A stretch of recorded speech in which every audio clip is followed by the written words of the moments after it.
Hi friends. ఇప్పుడు ప్రపంచంలో జరుగుతున్నది మీ అందరికీ తెలుసు.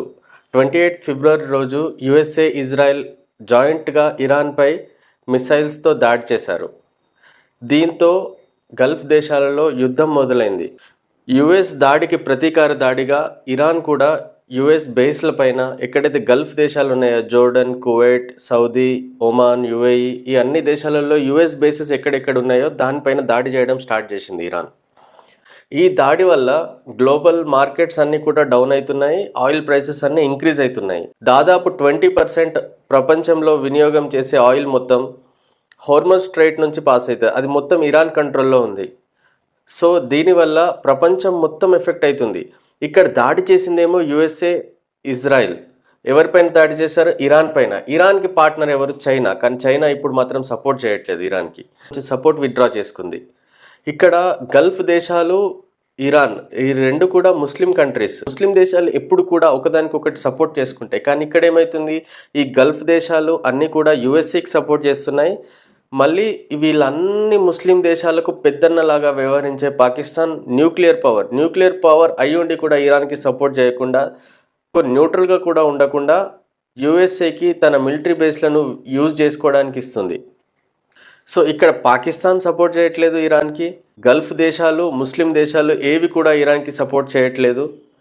చైనా సపోర్ట్ చేస్తాను అని చెప్పి విత్డ్రా చేసుకుంది. రష్యా ముందరి నుంచే న్యూట్రల్గా ఉంది. భారతదేశం ఫస్ట్ నుంచే న్యూట్రల్ స్టాండ్ తీసుకుంది. ఇక్కడ మన భారతదేశానికి ఇరాన్ ఎప్పుడు కూడా అపోజ్ చేసింది. మన సావరెనిటీని ఎప్పుడు కూడా క్వశ్చన్ చేసింది. ఇరాన్ మన జమ్మూ కాశ్మీర్ని కూడా పాకిస్తాన్కి ఇచ్చేయాలి, అది పాకిస్తాన్ ఇంటిగ్రల్ పార్ట్, ఇండియాలో పార్ట్ కాదు అనే భావిస్తుంది. ఇలాంటి సిచ్యువేషన్లో మన భారతదేశం ఇరాన్కి అపోజ్ చేయాల్సింది, ఇరాన్కి అపోజ్ చేయకుండా న్యూట్రల్గా వ్యవహరిస్తుంది. మనకెందుకులే అని చెప్పి సైలెంట్గా ఉంటుంది. అయినా కూడా మన భారతదేశంలో పాకిస్తాన్ బై ప్రొడక్ట్స్, మన భారతదేశంలోని యాంటీ నేషనల్స్, అంటే భారతదేశానికి ఎప్పుడు కూడా వాళ్ళు విరుద్ధంగానే ఉంటారు. అలాంటి వ్యక్తులు ఇరాన్ కోసం ఇప్పుడు రోడ్లపైన నిస్సిగ్గుగా ఇరాన్కి సపోర్ట్ చేస్తున్నారు. ఇరాన్ ఎప్పుడు కూడా భారతదేశానికి అపోజ్ చేసింది, అయినా భారతదేశం ఇరాన్కి అపోజ్ చేయకుండా న్యూట్రల్గా వ్యవహరిస్తుంది. అయినా కూడా ఇరాన్కి సపోర్ట్ చేయాలి అని చెప్పి నిస్సిగ్గుగా రోడ్లపైన ధర్నాలు చేస్తున్నారు. సో దీనికి మన భారతదేశం గవర్నమెంట్ ఏం చేసింది, ఈ ఇరాన్కి సపోర్ట్ చేసే వాళ్ళందరిపైన కూడా యాక్షన్ తీసుకుంటామని చెప్పింది.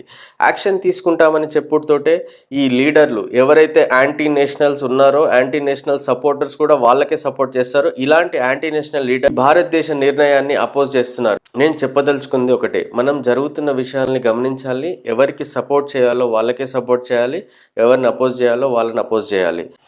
మన భారతదేశంలో ఉంటూ, మన భారతదేశం దగ్గర సబ్సిడీ తీసుకుంటూ, మన భారతదేశం నుండి అన్ని ప్రయోజనాలు పొందుతూ అయినా మన భారతదేశానికి అపోజ్ చేస్తున్నారు అంటే మీరు ఆలోచించాలి ఫ్రెండ్స్. వాళ్ళ మనసుల్లో మన భారతదేశం ప్రతి రెస్పెక్ట్ ఎలాంటిదో మీరు గమనించాలి.